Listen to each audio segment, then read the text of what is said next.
Hello and welcome to a talk on software model checking for verifying distributed algorithms. This is actually a Lens project that I was part of last year in FY14 with my colleague James Edmondson, who probably hosting some visitors. So I want to quickly jump to the motivation for this the work and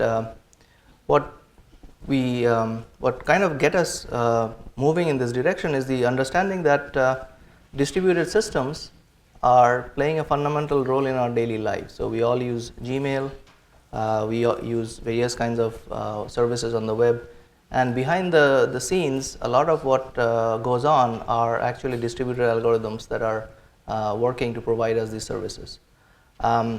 And that's fine to an extent that if Gmail goes down for a few hours, only Google loses a few $1 million.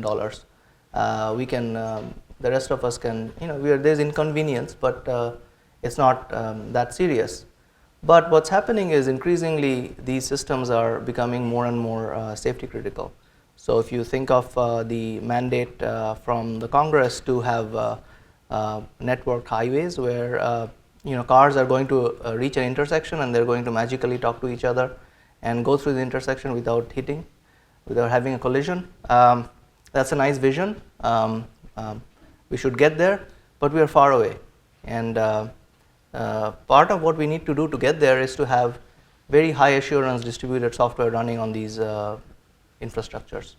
And so what we then did is look at what's the state of the art in validating or assuring these kinds of distributed systems.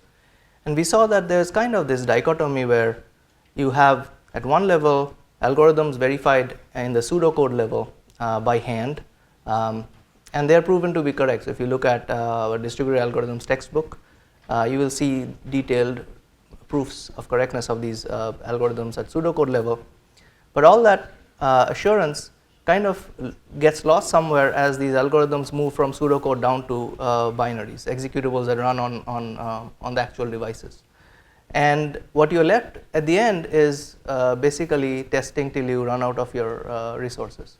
And so what we wanted to do in this project is to see how do we improve this? How do we, for example, push an assurance, some confidence that we get at some level of the algorithm, and push it down all the way down to code, right? And so what you will see in the rest of the talk is kind of our first year attempt at achieving this vision.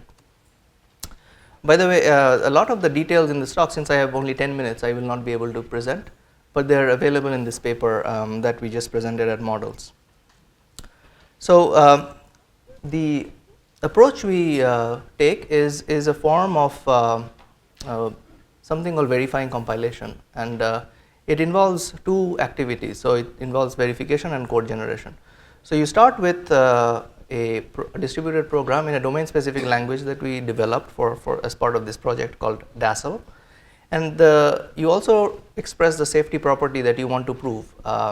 So correctness, for example, could be the algorithm is collision avoidance, and correctness is that no two agents are on the same coordinate on the same space-time coordinate at the same time. So that's no collisions, right?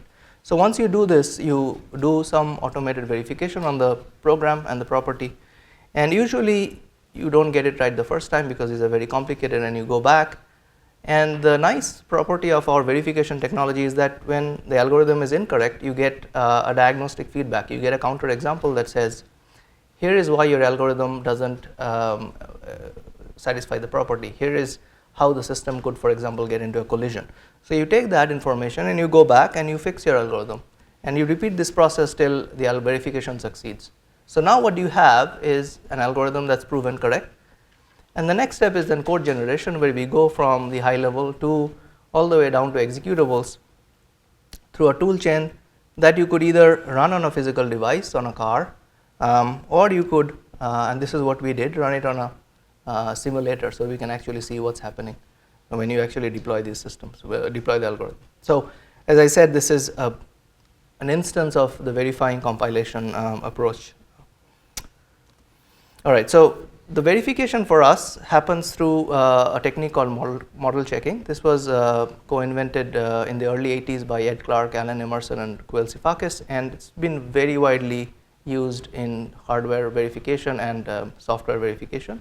And this is really an approach where you express your system as a finite state machine called a Kripke structure, and you express your property, the thing that you want to verify, in a temporal logic formula. And then what model checking, or what a model checker does, is exhaustively explores the state space of the system and either says the system satisfies the property, or it gives you a counter example that shows why the system doesn't satisfy the property. As I said, this is an execution of the system that's very useful for debugging and diagnosing the problem. All right. So what happens in our case is we take the distributed application and the safety specification. And remember, these distributed applications are inherently concurrent. They have many threads. Each thread is a node of the system that are communicating. We use a process called sequential ization that converts this concurrent system into an equivalent sequential system.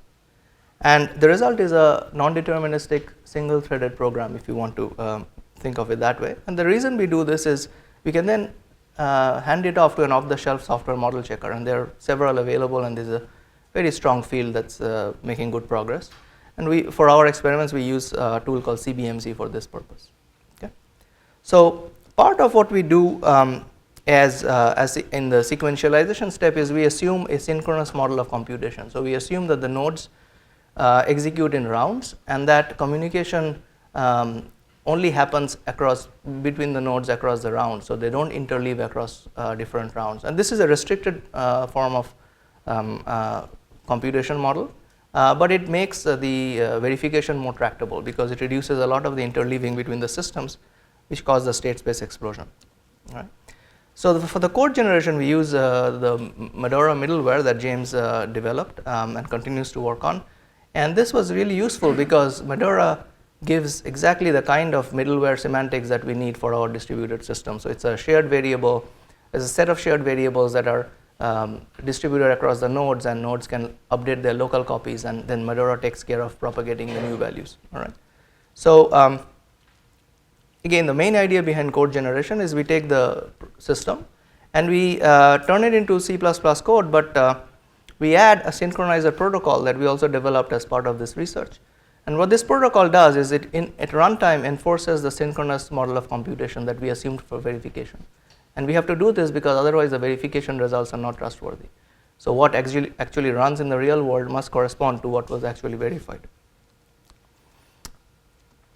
So I want to give a quick example of a motivating case study of a collision avoidance system. So imagine a two-dimensional world where you have robots moving across from point to point, and they want to avoid collisions. And you might have two robots in this case, one that moves from left to right and the other that moves from top to bottom. And the way they are going to avoid collisions is by acquiring a lock on a node, on a coordinate, before moving physically to that node. And they're going to acquire this lock by actually talking to each other and making sure they have the permission from all the other nodes before they actually move to that location, right?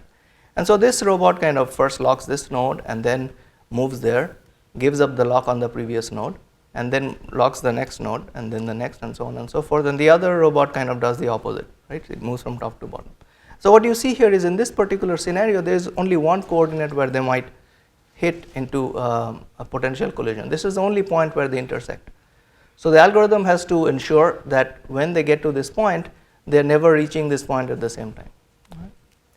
And so the protocol kind of works as a state machine. So what essentially is happening is each robot, before it moves to a node, makes a request, permission from the others, and waits for that permission to be approved. And when it receives the permission back, it kind of then moves to the next point. And what you see in this state machine are the various transitions that need to happen in order to allow for the robot to stay in a state enough so that the permission can be received. So remember, in the real world, a robot might have to stay in a particular location for quite amount of time before all the communication happens and all the permissions are approved. So this state machine allows for that possibility, right? And what you see here is the concrete syntax, the DASL program that encodes the state machine that you saw on the previous slide. And I'm not going to go into the details, but we made it in a way so that it's C-like and that it's easy for at least us to program in. Um, and it's also easy for translating to C++ code that we want to look at. So you have various kinds of variables. You have a way to initialize the state. So for verification, you want to say what is the initial state that the system starts in. So here it says, well, initially they should not be on top of each other, because if they are, then of course there's nothing to verify. And then you also have a way to satisfy the safety property. What is it that you're trying to verify? So this safety property is saying that every distinct pair of nodes should not have the same xy coordinate, which is a way of expressing collision avoidance. And so on and so forth. So this code is expressing the logic behind the state machines. Okay. This is my final slide. So we have the project is open source. It's available on the web. You can download tutorials, download the source code, compile it, and you can run it and see what happens. And please come to the poster. There's a poster at the end of today where we have more details and a demo of how this actually works in the real world. Thank you.